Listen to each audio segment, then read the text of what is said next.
Welcome to Should You Buy, where we help you decide whether or not a game is worth your time and money. And today we're going to be taking a look at an extremely underrated game on the Wii U called, well, you guessed it since you read the fucking title of the video. Unless you fall asleep watching one of our playlists. I mean, not that you fall asleep watching our content since, you know, it's death-defying and electrifying and all that, but anyway.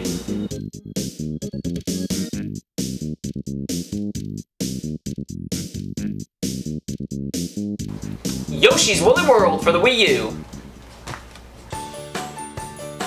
I wasn't even gonna bother reviewing this game since America didn't get it for like 4 months after the rest of the world did and all the Europeans reviewed it already. Not to mention, it didn't seem like anything special. And then while I was playing it on my own months after its release, I figured I'd make a short little review on it and throw it in the Devil's Third video as a joke. I didn't have very high expectations since Yoshi's New Island was a letdown for many reasons I'll get into. With that being said though, I didn't think I'd be playing Woolly World for very long. But wowee! This game really slipped under everybody's radar. Did the people who reviewed it even play it for longer than 20 minutes? This is easily the best game in the Yoshi series to date. All people seem to talk about is how the yarn looks cool, and yeah, the graphical style suits Yoshi perfectly. Especially all the charming little touches that were added, much like in Kirby's Epic Yarn, like forming wheels when running, legs turning into a fan during the flutter jump, and so on, yada yada. But there is way more going on in this game than just that. Yoshi games are the kind of games that are as difficult as you want them to be. If you want to have a game to just complete the stages from start to finish, then it's relatively effortless, but still fun. However, if you want to experience the game the way it was meant to be played through, then you really should be trying to go for 100% since the stages in these games are really designed with that in mind. That's where we come to the #1 reason why this is the best game in the series. Banjo-Tooie rules. But wait, Cameron, what are Banjo-Tooie rules? But wait, Cameron, what are Banjo-Tooie rules? Banjo-Tooie rules means you do have to collect everything, but you don't have to do it all in one playthrough.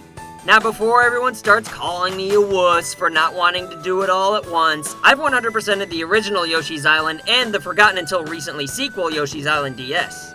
They were great, don't get me wrong, but the one thing that really prevented them from being amazing was the fact that you're required to get the flowers, the red coins, and have full health at the end of the stage all in one go. The fun to be had in achieving 100% in these games comes with the exploration itself. Doing it all at once doesn't make it more fun, nor does it truly make it more challenging. In Woolly World, you only have to collect each flower, stamp, or yarn bundle one time and finish the level, and you never have to get the same ones again. One of the biggest gut punches in gaming history is searching for what you thought was every nook and cranny in Yoshi's Island, only to get to the end of the level and realize you had 99%. And rather than the game letting you just go back and get whatever you miss, you have to replay the entire level and get everything all over again, only to discover the red coin you were missing was being carried by a flying Shy Guy who appeared just barely off the screen and flew away before you ever even knew he was there. That's such a dick move. Yoshi's New Island for 3DS almost had Banjo-Tooie rules, but you have to get all 3 collectibles in one go, although at least you're allowed to do them separately. But the only thing that's annoying to collect all in one go are the coins, so it's really not that much less tedious. After about 3 levels of Yoshi's New Island, I set it down because I didn't feel like dealing with that kind of stress in my life at the time. And that's the same reason why I waited so long to play Woolly World. There are a few stages that are meant for you to 100% all in one go, so use the honor system, or don't. It doesn't really matter, nobody's gonna care either way if you do, it's just a game. But I would recommend that you do. Some people, dickheads, may complain that Banjo-Tooie rules makes the game too easy, but none of the actual challenge is taken away, the game just stops wasting your time. So stop being a turkey and trying to ruin it for everybody else, and just 100% the levels all in one go on your own. I have way more important shit to do with my time, like picking Shane's dad up from soccer practice. Those very same people also complain that having unlimited lives takes away from the challenge as well, but pretty much every game these days lets you start right back where you were at the checkpoint as many times as you want. It would take less time for me to name the games that limit your lives than it would be for me to name the ones that don't. So as far as my fat ass is concerned, having unlimited lives is a non-issue. And finally, for the first time since the original game, the control is perfect again, with the flutter jump being completely dependable without any delay like there was in Yoshi's Island DS. It might have been perfect in Yoshi's New Island, but I didn't play it long enough to find out, nor will I anytime soon. I'm telling you, if I tried to play that game, I would just tell myself to play through it for fun and not worry about 100%ing it. But then I'd get to the end of a stage with like 97% and just stress over those last few coins and getting them in succession with things I've already friggin' got. Am I sounding a little bit repetitive on that point? That's because that's how frustrating I find it, and I'm trying to convey that to you to make you feel my pain, whether you agree with it or not. So basically, I'm a dick too. But that's what not having Banjo-Tooie rules will do to me. Turn me into a bitter 2.5-inch dick. Anywho, as far as the difficulty of the actual gameplay goes, it can be pretty challenging, but it's hard to compare to the other two games in the series I've played before since those games didn't operate under Banjo-Tooie rules. And I honestly don't think that any point in this game gets as hard as the secret levels in Yoshi's Island. Those stages were harder than me when I played Dead or Alive Beach Volleyball, am I right? Even when this game's at its worst in the difficulty department, you never really get frustrated thanks to a soothing soundtrack. If you can get angry while this music is playing, then you're a bad father, even if you're a girl and don't have kids. Another thing I hated in the previous games was ricocheting eggs off the ceiling just so you can turn them red and get more health later on. Or even worse, stocking up on the red eggs in the easier levels just so you could have a surplus of them readily available at the start of some of the harder levels. Yet another thing about the older games that would just waste your time. The colors of the eggs in Yoshi's Woolly World makes no difference and only changes depending on the color of the enemies you've swallowed. Whenever you finish a stage, you lose all your eggs, which may bother some people, but it's just another balance issue, if that's what you want to call it, that they've improved upon from previous games that goes unrecognized. Also, if you're nostalgically attached to Yoshi's Island and not considering that a new game might top a revered classic, then how about the fact that there's no Baby Mario to cry, piss, and shit everywhere when you get hit? To be honest, that never really bothered me so much since it conveys a sense of urgency to get Baby Mario, Wario, Peach, Donkey, whatever, back after getting hit. I mean, wasn't the whole point of it to be annoying? I always considered it to be a punishment for getting hit and having to listen to Baby Mario cry, which gave me even more incentive not to get hit.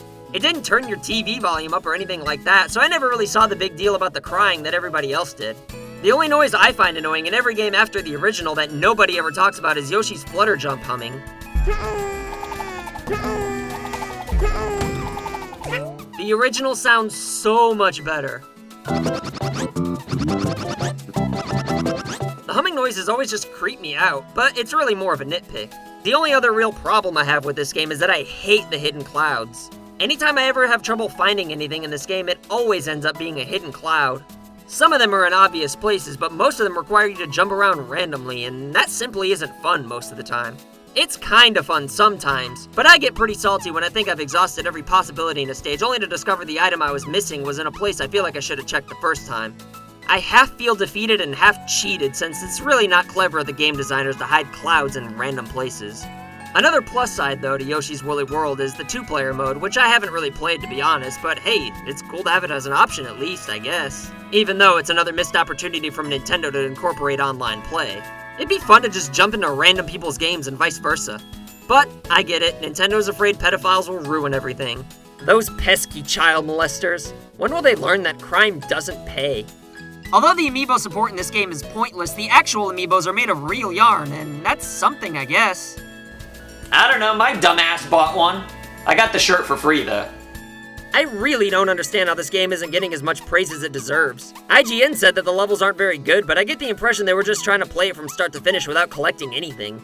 And yeah, if you're doing that, then I could see how it wouldn't stand out much. I'm not trying to sound like a completionist snob, but like I said, this game was really made with that in mind. If it was made mandatory to 100% the game, then I could see how everyone would say it's too hard, even though it's really not. Well, besides the hidden clouds in random places. But wait, there's more. After you play the game for a while, you get a badge. Oh yeah, there's badges. You can use them to make the levels easier. Most of them are bullshit, but not this one. This badge reveals all the hidden clouds if you get anywhere within their vicinity. Some call it cheating. I call it a bullshit eliminator, and with this available, the only problem I truly have with this game is non-existent, other than Yoshi's humming. And if you're still not sold, look at all the different Yoshis you can play as. So with all that being said, let's answer the third most important question in human history. Should you buy it?